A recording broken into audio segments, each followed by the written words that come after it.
Children of Morta is a story-driven roguelite RPG developed by Dead Mage and published by 11-Bit Studios, who are perhaps best known for publishing indie titles like This War of Mine, Moonlighter, and Frostpunk. Children of Morta is out right now on PC, with the Xbox, PS4 and Switch versions coming later in the year, October 15th to be exact.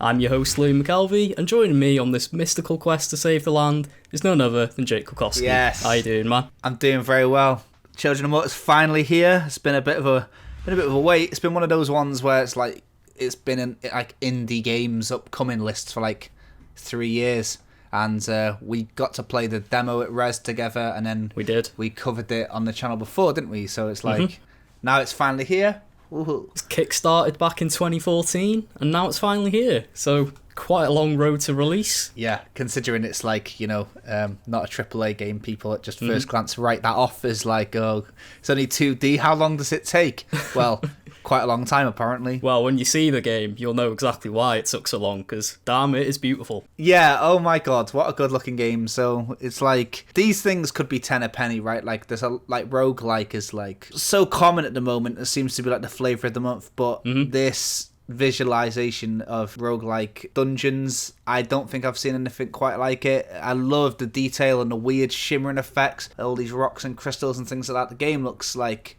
amazing. Like you said, we made a video about this earlier in the year, and we were fairly excited for it back then. Full game's here now, we've played it a fair amount, but for the people who might not have seen that video or know about this game, what is Children of Morta? Basically, the story of this family called the Bergsons. Sounds a bit like a Swedish name, the Bergsons. It does a bit. But then you find out that they are, like you said, like Emmerdale cast, like John, Linda, Ben, Kevin. They've got very, as a being from the UK, it just sounds like someone you'd know down the road.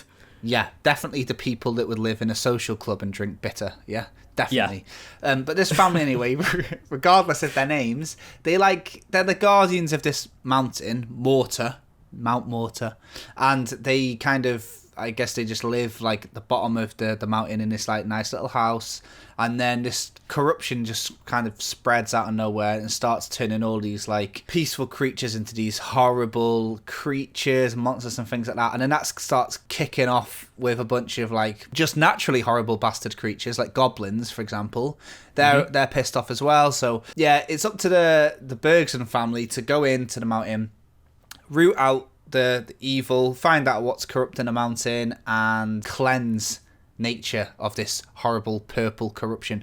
But you don't have to do it alone. You can play the game co-op if you want. It is a family affair after all. It's only local co-op at this stage, actually. Apparently they are planning on adding online co-op at some point. In fact, they'd said 100% to me when I asked them. But yeah, at the moment it's local co-op, but I'm playing it on PC. So it's like I've just been doing it by myself. Same with you, I guess, right? Yeah, so I've just been playing it on Steam. Quite happily, trawling through dungeons by myself. Yeah, exactly. But the reason I'm bringing the co-op up is because each character is they're different, isn't it? It's you've got different abilities. So I think if me and you had played together, it would have been really good if one of us was an archer and the other one was like a tank, sword and shield. Yeah, exactly. I think they've put quite a lot of effort into these family members being classes. They definitely have. Have you been playing as flipping Linda as well? Yeah, Linda being the archer. So yeah, I played a bit as John, who's the father of the family, and he's got big shield, big sword, he hits things, he's like a melee character. Yeah. But then, yes, probably about halfway through my playtime, I was like, I'm going to try another character, so I started playing as Linda the Archer, who I'll probably carry on playing as, because I really like her abilities and the way her character works within the dungeons, so everything's ranged with her. It's a lot of dodging as well, a lot of AoE abilities, a lot of really fast movement type stuff. But John was, like I said, a bit tanky, bit slower, but he had more health, and he could, did quite big damage and everything. Yeah, so he can take attacks head on with his shield and stuff, right? I played this martial arts fella, and he's pretty good, but because I've been playing it pre-release, there's no Xbox pad support for me, so it's I'm using mouse and keyboard. But I feel if I was using a pad, I'd be using this guy. He kind of locks onto the the enemies and stuff like that, and he flips over them. It's very agile. But then there's also another agile character, Kevin, with his 2 knives. Little assassin Kevin. Yeah, little Kevin. I think that the ability of each character differs so much that there's a lot that I would love to have spoken on, but unfortunately, because we want to get the video out straight away, I can't do a multiplayer thing. Yeah. But I reckon it could really work like that. It's very promising from the looks of it, because it does seem to have quite a lot of like build variety between characters and stuff like that. There will be a play style for everyone, almost. Yeah, exactly. The only sort of I guess downside, if you want to call it that, is that you unlock the classes as you go along. So it's like, you know, you don't start off with all of them, so you are forced to play as John at first, and then you do unlock the characters bit by bit. But you know, like roguelike games are normally run based, right? Like, yeah. To me, the real sign of class of a roguelike is like if you've got these permanent carrot on the stick things where like you want to keep coming back to it, and I guess that is kind of one of them. Like, you want to keep unlocking the characters, but yeah, with a lot of roguelikes, people get a bit fed up of, you know, after a run they lose all their abilities and stuff like that. But the big thing with this one, and other roguelikes doing it as well, which I really like, is that they're making progression more permanent. So if you upgrade an ability, that stays with you no matter what, and I love that Children of Morta does that as well. There's a full-blown skill tree in the game, like, well, it's not full-blown because it's not a tree, but you'll see what I mean. Like, you can see it on the screen now. Like, you can put points into leveling up the existing abilities that you have, so you can increase the damage of your special by 50%, or you can just keep unlocking different things. So, like, yeah, with Linda, you've got that, like, the right click is like this like hail of arrows.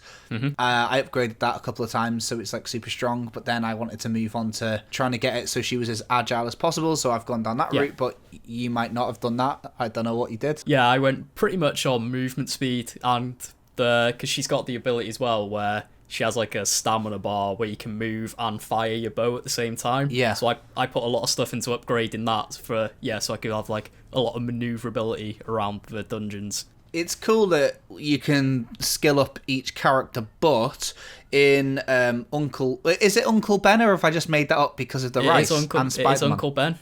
All right, okay. There's too many Uncle Bens now. I feel like that's There's a lot of Uncle Ben. He better not die, I tell you that. Yeah, at least this one's got the last laugh, I suppose. But he's got a workshop, right? And you can upgrade. Like, it's like a generic upgrade, so you can upgrade health, crit chance, speed, but these upgrades will affect every character. So if you are playing as like Linda for a bit, and then you move over to John, like, it's not a complete refresh. It's not like you're starting it from the beginning, because John's now going to have any of the sort of generic upgrades that you've given, because it affects the whole Bergson family, really. It's like, which I find really cool, because that way, like, progression isn't locked behind one character, which kind of moves on to just this one thing that me and you have both discovered. Like, if you play as one character a lot and die quite a bit, your character gets like this corruption fatigue thing where like 54% flipping less health than when she's not fatigued. So it's now encouraging me to go and play a different character. But luckily, because I've upgraded the generic Bergson family upgrade tree at Uncle Ben's workshop, registered trademark, that I can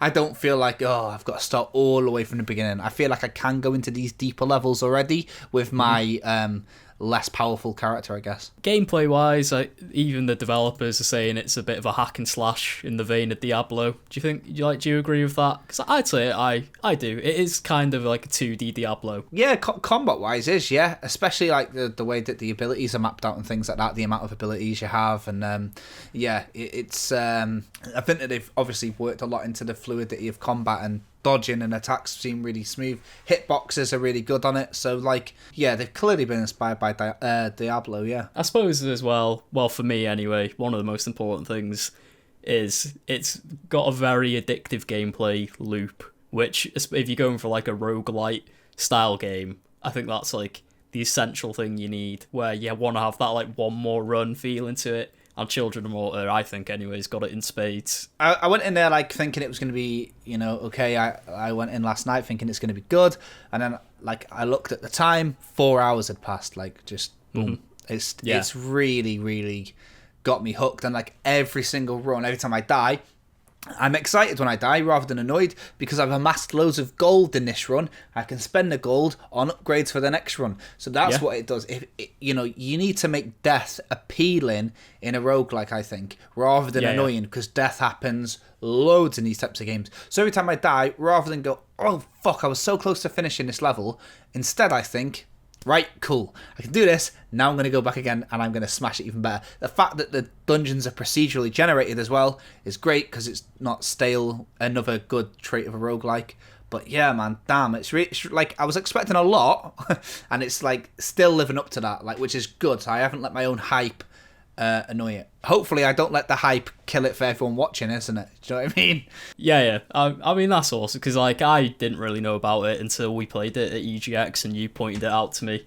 I'm happy that I'm playing it now because it is very, very good. This is quite a good entry point into the genre for people, like, rather than like, I played Tangle Deep recently and that was like pretty hardcore, but I don't think it was very appealing for like newcomers. But if you haven't really delved much into roguelikes, even if you played Dead Cells and didn't really like it, I reckon, if this video hasn't really given you a bit of a better example, have a little look more into it, because this really has got something, I would say, that's great for beginners, especially if you're playing on console, because you've got that nice local co-op that you could do with maybe somebody who is a casual gamer or something like that. So yeah, I'm well happy with this. That's Children of Morta. I think that's all we've got to say on it, really, until we play more of it. We might hear a bit more on a podcast or something later in the year. Yeah. But just a reminder, Children of Morta is out right now on PC, and it's coming to PS4, Xbox One, and Nintendo Switch on October the 15th. If you like this video, you can give it a like, subscribe, all that usual stuff. Thank you, Jake, for joining me to tell everyone about Children of Morta. No problem, man. Thanks for watching. We'll see you next time.